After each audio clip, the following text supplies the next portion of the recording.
సంధ్యారాణి, మేము నల్గొండ డిస్ట్రిక్ట్ చండూరు మండల్. మేము సాక్షర భారత్ కోఆర్డినేటర్గా 10 సంవత్సరాలు కేవలం 2000 హానరోరియం జీతం కూడా కాదు, ఇది గౌరవ వేతనంగా మేము తీసుకొని 10 సంవత్సరాలు ప్రభుత్వానికి సంక్షేమ పథకాలు, ఎన్ని సంక్షేమ పథకాలు ఉన్నాయో ప్రతి సంక్షేమ పథకాన్ని గడప గడపకు చేర్చడం జరిగింది. అలాగే 2000 జీతంతో పనిచేసినాం కాబట్టి మాకు ఉద్యోగం ఉంటుందని ఆశించి పనిచేసినాం. కానీ తెలంగాణ ప్రభుత్వంలో ఉన్న ఉద్యోగం కూడా కోల్పోవాల్సి వచ్చింది. మేము కాంగ్రెస్ ప్రభుత్వంలోనే ఉద్యోగంలో చేరినాము. మళ్ళీ కాంగ్రెస్ ప్రభుత్వం వచ్చింది కాబట్టి మాలో ఉన్నటువంటి ఆశలు చిగురించినాయి. ఎందుకంటే మేము 10th బేసిక్ మీద జాయిన్ అయినాం. ఈరోజు BEd, MEd, PhD చేసిన వాళ్ళు కూడా ఇదే ఉద్యోగాన్ని వదిలిపెట్టకుండా ఉన్నాము. కాబట్టి మళ్ళీ మాకు ఉద్యోగం కల్పించాలని సీఎం గారిని, మీరు ఉద్యోగం కల్పిస్తే దాదాపు 18,000 కుటుంబాలని రోడ్డు పాలు కాకుండా కాపాడిన వారైతారని మా అందరి తరఫున చేతులు జోడించి ధన్యవాదాలు తెలుపుకుంటున్నాం సార్. మా ఉద్యోగం మాకు ఇప్పించండి. గతంలో ఇది తీసేసినప్పుడు మీరు కలెక్టర్ గారికి ఏం ఫిర్యాదు చేసుకోలేదా? చేసినాం సార్. అందరికీ ఎంతమంది ఎమ్మెల్యేలు, ఎంపీలు, మమ్మల్ని ఏం పట్టించుకోలేదు. 3 నెలలు నల్గొండ కలెక్టరేట్ల ముందు ధర్నాలు కూడా చేసినాం. అయినా కూడా మమ్మల్ని అసలు ఎవరు కూడా కొంచెం కూడా మమ్మల్ని అన్నిటికీ వాడుకున్నారు సార్. అప్పుడు వాడుకునేటప్పుడు ఏం ప్రతిదానికి సాక్షర భారత్ కోఆర్డినేటర్ కానీ మమ్మల్ని ముందేసి సార్ ఏ డిపార్ట్మెంట్ వాళ్ళు వదిలేసి, కానీ ఇప్పుడు మాత్రం మమ్మల్ని అందరు వీధిన చేశారు. అన్ని డిపార్ట్మెంట్ సంబంధించిన వాళ్ళకి అందరికి జాబ్లు ఇచ్చారు సార్. మమ్మల్ని మాత్రం వీధి పాలు చేశారు, పెట్టి చాకరీ చేయించుకున్నారు. 2000 జీతం అంటే లాగా పనిచేసాం సార్. మేము ప్రతి పని ఏ విధమైన మా గ్రామం విలేజ్లో ఉన్న ఏ అధికారి వచ్చి ఏ పని చెప్పినా కూడా చేసినాం సార్. కానీ కాంగ్రెస్ పార్టీ ఇచ్చింది సార్ అప్పుడు మాకు. కానీ ఇప్పుడు మనకు TRS వచ్చిన తర్వాత కూడా కొద్ది రోజులు చేసినాం. కానీ TRS వచ్చిన తర్వాత మమ్మల్ని ఈ జాబ్ లో నుంచి తీసేసి సార్. అంటే ఒకసారి తీసుకోవడం, ఒకసారి మళ్ళీ అంటే బేసిక్ కదా సార్. మమ్మల్ని అట్లా తీసుకొని జాయిన్ చేసి మళ్ళీ కాంట్రాక్ట్ అనేసి తీసేసారు. మళ్ళీ మధ్యలో ఏ కాంట్రాక్ట్ అయినా 2 సంవత్సరాల వరకే ఉంటది కదా సార్. కాంట్రాక్ట్ 2 సంవత్సరాలు అయిపోయిన తర్వాత మళ్ళీ రెన్యువల్ చేయడం, ఎక్స్టెన్షన్ చేసినాక మళ్ళీ TRS గవర్నమెంట్ వచ్చిన తర్వాత సంక్షేమ పథకాలు అన్నింటికి మేమే వర్క్ చేసినాం సార్. ప్రతి పని తెలంగాణ ప్రభుత్వంలో ఏ సంక్షేమ పథకాలు వచ్చినా ప్రతి సంక్షేమ పథకంలో VC వాళ్ళ పాత్ర ఉంది సార్, 100% ఉంది. కాబట్టి మళ్ళీ మాకు ఏంటంటే ఇప్పుడు ఇన్ని ఏళ్ళు చేసాం కదా, కంటిన్యూ అవుతుంది అన్నటువంటి ఆశ ఉండాలి. ఇప్పుడు కాంగ్రెస్ పార్టీ వచ్చిందనుకో మీకు మేము మద్దతుగా ఉంటాం, మీ జాబ్లు మీకు ఇస్తాము అని చెప్పారు హామీ ఇవ్వడం జరిగింది. కాబట్టి ఇప్పుడు కోరుకుంటున్నాం సార్. 18,000 కుటుంబాలని రోడ్డు పాలు కడకుండా మీరే ఆదుకోవాలని మనస్ఫూర్తిగా ఇంతమంది 18,000 కుటుంబాల తరఫున కోరుకుంటున్నాం సార్. దయచేసి మా ఉద్యోగాలు మాకు ఇప్పించండి సార్. జై సాక్షర భారత్, జై సాక్షర భారత్, జై సాక్షర భారత్. మేము సింగరేణి కాంట్రాక్ట్ కార్మికులు. నా పేరు మధు, సింగరేణి కాంట్రాక్ట్ కార్మిక సంఘం CIT రాష్ట్ర ప్రధాన కార్యదర్శి. సింగరేణిలో 25,000 మంది కాంట్రాక్ట్ కార్మికులను పనిచేస్తాము. గత 10 ఏళ్లుగా కాంట్రాక్ట్ కార్మికుల జీతాలు పెంచలేదు. ఇవాళ కోల్ ఇండియాలో కాంట్రాక్ట్ కార్మికులకి 1199 రూపాయలు చెల్లిస్తుంటే సింగరేణిలో మాత్రం 504 రూపాయలు మాత్రం ఇస్తున్నారు. గత రాష్ట్ర ప్రభుత్వం జీవో నెంబర్ 22ని 2021 జూన్లో విడుదల చేసింది. ఈ రోజు వరకు ఆ జీవోని అమలు చేయట్లేదు. అందుకని కోల్ ఇండియా ఒప్పందం ప్రకారం జీవో నెంబర్ 22 ప్రకారం జీతాలు చెల్లించాలని చెప్పేసి డిమాండ్ చేస్తా ఉన్నాం. సింగరేణి లాభాల్లో ఉత్పత్తిలో మా యొక్క పాత్ర ఉంది. అందుకని లాభాల వాటా మాకు కూడా ఇవ్వాలని చెప్పేసి కాంట్రాక్ట్ కార్మికులందరికీ మెరుగైనటువంటి వైద్య సదుపాయం, ESS సదుపాయం కల్పించాలని, వాటర్ సదుపాయం కల్పించాలని చెప్పేసి కోరుతూ ఇవాళ ముఖ్యమంత్రి గారికి ప్రజావాళ్ళ ఎంట్రీ పత్రాలు ఇవ్వడం జరిగింది. ముఖ్యమంత్రి గారు మా సమస్య మీద స్పందించి పరిష్కారం చేయాలని చెప్పేసి కోరుతా ఉన్నాం. ధన్యవాదాలు తెలియజేస్తున్నాం. మేము తెలంగాణ రాష్ట్రంలో BRAగా మా వారసులు BRAగా చేస్తున్నాం. మేము వాళ్ళ కొడుకు, మా తల్లిదండ్రులు ఏజ్ 55 సంవత్సరాలు పైబడి ఉన్నారు. గత ప్రభుత్వం 55 సంవత్సరాలు పైబడిన వారసులకు BRAగా వాళ్ళ వారసుల కొడుకులకు ఇస్తామని చెప్పి హామీ ఇచ్చింది. గత ప్రభుత్వం కేసీఆర్ హామీ ఇచ్చింది. గత ప్రభుత్వంలో 8185 జీవో తీసుకొచ్చి 61 పైబడిన వారసులకే ఉద్యోగాలు కల్పిస్తుంది. చదువుకున్న వారికి ప్రమోషన్ అటెండర్గా ఇచ్చిండు, లస్కర్గా ఇచ్చారు, భగీరథగా ఇచ్చారు. ఇట్లా అనేక డిపార్ట్మెంట్లలో గత ప్రభుత్వం జీవోని పాస్ చేసింది. ఆ జీవో పాస్ చేయడం వల్ల మేము 55 సంవత్సరాలు పైబడిన మా వారసులు నష్టపోతున్నారు. 1 నెల, 2 నెలలు, 3 నెలల సర్వీస్ ఉంది. ఆ 1 నెల, 3 నెలల సర్వీస్ ఉండడం వల్ల రిటైర్మెంట్ తీసుకొని ఇంటి దగ్గరనే ఉండవలసి వస్తుంది. మా కుటుంబాలు రోడ్డు పాలవుతున్నాయి. మేము ఎన్ని రోజులు గత 50 ఏళ్ళ నుంచి గ్రామంలో వీఆర్ఏగా పనిచేసుకుంటూ ఉండి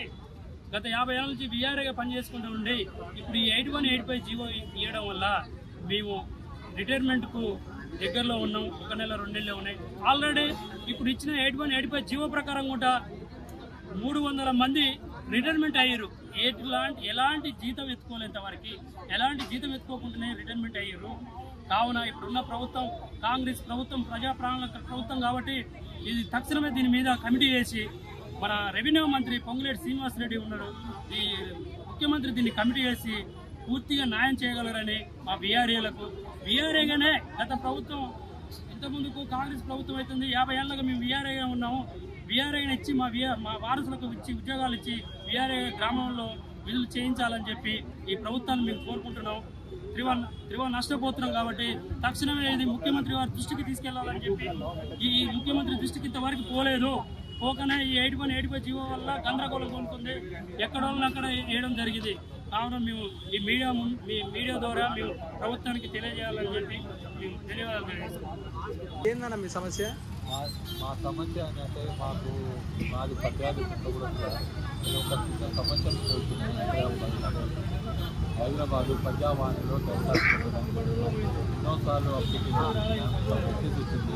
నాకు కాల్ ప్రైవేట్ రంగాలు ఇప్పటికి ఎన్నిసార్లు వచ్చారు ప్రజావాణికి? ప్రజావాణిలో ఒక 6 టైమ్స్ వచ్చింది సార్. 6 సార్లు వచ్చారా?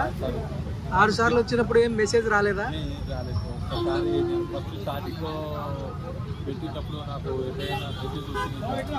ఇప్పుడు గత ప్రభుత్వం ఈ ప్రభుత్వం అయినా మాకు అనుకుంటున్నాం సార్.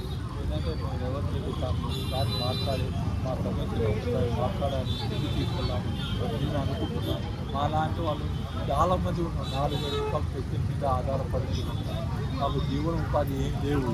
మాకు ఏమైనా జీవన ఉపాధి కల్పిస్తారని అనుకుంటున్నాం. వ్యవసాయం ఒకటే రిక్వెస్ట్ చేసి మాకు ఒక జీవన ఉపాధి కల్పించాలి సార్. అపాయింట్మెంట్ కోసం వెళ్తున్నాను సార్. నేను అపాయింట్మెంట్ కోసం వెళ్తే సచివాలయం సెక్రటరీ ఏరియాలో నాకు పోలీసులు కూడా రానియలేదు. ఎవరి అపాయింట్మెంట్? నాకు రేవంత్ రెడ్డి అపాయింట్మెంట్ కావాలి. నాకు రేవంత్ రెడ్డి అంటే నాకు సమస్య సార్తో నాకు సారే సొల్యూషన్ చేస్తాను. ఏ ఎమ్మెల్యే అయినా మంత్రి అయినా రాయకూడదు. ఎందుకంటే నేను సార్ దగ్గర వెళ్తే నాకు పరిష్కారం అయింది. నేను ఇంతవరకు పోరాటం సార్ ఒక ఉండగా నాకు ఒక హామీ ఇస్తే చాలు సార్. ఎన్నోసారి అక్కడి నుంచి వచ్చి నాకు పెన్షన్ల మీద జీవన ఉపాధి కల్పిస్తున్నాను. నాకైనా వేరే డిఫరెంట్గా ఏమైనా జీవన ఉపాధి కల్పిస్తారని సార్ని కోరుతున్నాను. ఎప్పుడైనా సార్ అపాయింట్మెంట్ కోసం వెయిట్ చేస్తున్నాను. నాకు రేషన్ కార్డులో మా పిల్లల పేర్లు అందరి పేర్లు ఉన్నాయి. మా హస్బెండ్ నా పేరు పోయింది. నాకు మిస్ అయిందని మహబూబ్నగర్ సైడ్ పోయిందంటే అక్కడ వెళ్ళి కట్ చేయించుకొస్తున్నాం. ఆయన ఇంతవరకు నా పేరు వస్తలేదు. ఎన్నిసార్లు అప్లై చేసి ఆన్లైన్లో తిరుగుతున్నా కానీ ఆఫీస్కి వెళ్ళినా కూడా ఏం వస్తలేదు. అందుకని ఇక్కడికి వచ్చి అప్లికేషన్ పెడదామని వచ్చాము. ఇక్కడ ఏమన్నారు? ఇంకా ఫామ్ ఫిల్అప్ చేయలేదన్న. ఫామ్ ఫిల్అప్ చేసి ఇద్దామని వచ్చినాము. ఇట్లా ఎన్ని సంవత్సరాలుగా ఎక్కలేదు? ఇప్పుడు 6 years 7 years అవుతుంది. మా పాపది బాబుది అందరూ ఉన్నాయి. పిల్లలవి వచ్చినాయి కానీ నాది లేదు. అందులో మీది లేకపోవడం ఏంటి? దానికే అది తెలియదు. అది మహబూబ్నగర్ సైడ్ వెళ్ళిందని అన్నారు. మహబూబ్నగర్ సైడ్ వెళ్ళిందంటే అక్కడ వెళ్ళి నేను కట్ చేయించుకొని వచ్చినాం. అక్కడ ఉంది వేరే వాళ్ళ దాంట్లో వెళ్ళిందంటే మళ్ళీ అక్కడ నుండి వచ్చినాక కూడా ఇంతవరకు మాది రానే రావడం లేదు. కేసీఆర్ ప్రభుత్వంలో మీరు అప్లికేషన్ పెట్టారా? 2016లో పెట్టినా. 2016లో పెట్టిన రాలేదు. ఇప్పటిదాకా రాలేదు. 3 ఛాన్స్లకి అప్పుడు అన్నట్టు ఇచ్చిలేదండి. అప్పుడు పెడితే రాలేదు. సరే వస్తుందేమో అని పెట్టాను. ఇప్పుడు పెట్టారు అప్లికేషన్? పెట్టలేదు. ఏందమ్మా సమస్య? ఇల్లు గురించి అడుగుతున్నా. పింఛన్ కూడా లేదు. మా ఆయన వెళ్ళిపోయాడు. పిల్లలు చిన్నగా ఉన్నప్పుడే వెళ్ళిపోయాడు. అది కావాలనుకున్నా. ఒంటరి మహిళ పింఛన్ రావట్లేదా? పింఛన్ రాలేదు. పేపర్లు కూడా నేను అదే రాసుకుంటూ ఇస్తలేదు. ఆధార్ కార్డు ఇంకా ఏంటన్నారు అది కూడా చేయించిన. అక్కడ పంపిస్తున్నారు. ఈ చేయకపోతే మళ్ళీ ఉల్టా పంపించేస్తున్నారు. మాకు పట్ట బాధ్యత రావాలని మేము చాలా నుంచి తిరుగుతున్నాం. దాదాపు 1967 దాని రికార్డు ఉందన్నమాట. అప్పటికే రిజన్ కాలేదు. రిజన్ పెండింగ్ ఉంది. రిజన్ నాలా కన్వర్షన్ ఏం అధికారులు తిరిగి కేసీఆర్ గవర్నమెంట్ డబ్బులు కట్టమని చెప్పారన్నమాట. 72,64,000 చిల్లర ఉందన్నమాట. ఆ డబ్బులు కట్టమని చెప్పి ఆ డబ్బులు కడితే మీకు రిజన్ అయిపోతుంది అని మాట్లాడుతున్నమాట. అయితే మేము ఆ డబ్బులు వెళ్ళలేము మా దగ్గర. డబ్బు నెల మీకు మళ్ళీ ఇప్పుడు కాంగ్రెస్ గవర్నమెంట్ వచ్చింది కనుక ఏదో తీసుకోపోయినాం ఆల్రెడీ మా పరిస్థితులు ఒక లెటర్ ఇచ్చినాం లోపలిపై అది టైం ఒక 4-5 రోజులు టైం పడుతుంది అమ్మా అని చెప్తున్నాం లోపల మేడం అది ఇప్పుడే వచ్చిన వాళ్ళు సార్ ఇంటికి కేసీఆర్ గవర్నమెంట్ తిరిగి నేను కూడా కాల్ చేసుకున్నా గవర్నమెంట్ కలెక్టర్ గారు ఆదేశం వచ్చిన తర్వాత వెంటనే చూసి పని చేసి పాస్బుక్ ఇవ్వండి అని చెప్తే రాసిరన్నమాట లెటర్ ఇచ్చింది నెంబర్ రాసిరన్నమాట రాసిన తర్వాత ఇట్లా ఆయన ఇలా ఎన్ని సంవత్సరాల నుంచి ఉంది ప్రాబ్లం? గత 10-15 సంవత్సరాల నుంచి మా ప్రాబ్లం ఉంది. మేము తిరుగుతా ఉన్నాం. గత 10 ఏళ్ల నుంచి ప్రభుత్వము డబ్బులు కట్టాల్సింది కానీ ఏ ఒక్క పని చేయలేదు. కాబట్టి ఇవాళ ప్రజాపాలన మరి రేవంత్ రెడ్డి గారు గౌరవ ముఖ్యమంత్రి గారు ప్రజాపాలన తీసుకొచ్చిన సందర్భంలో ప్రజలకు న్యాయం చేస్తారని మరి మేము ఇన్నేళ్లుగా ఎదురు చూస్తున్నటువంటి మా సమస్యకు పరిష్కారం దొరుకుతుందని మేము ఆలోచిస్తున్నాం. ఆ దిశగా మాకు కూకట్పల్లి నియోజకవర్గం అల్లాపూర్ మాది అక్కడి నుంచి రావడం జరిగింది. కాబట్టి మా పెద్దలు బండి రమేష్ గారు చొరవతోటి మరి ప్రజాపాలన మరి రేవంత్ రెడ్డి గారి ఆధ్వర్యంలో ప్రజలకు మంచి జరుగుతుందని మా సమస్య ఏదైతే ఉందో ఈ సమస్యకు ప్రభుత్వం త్వరగా పరిష్కరిస్తుందని మేము ఆశిస్తా ఉన్నాం.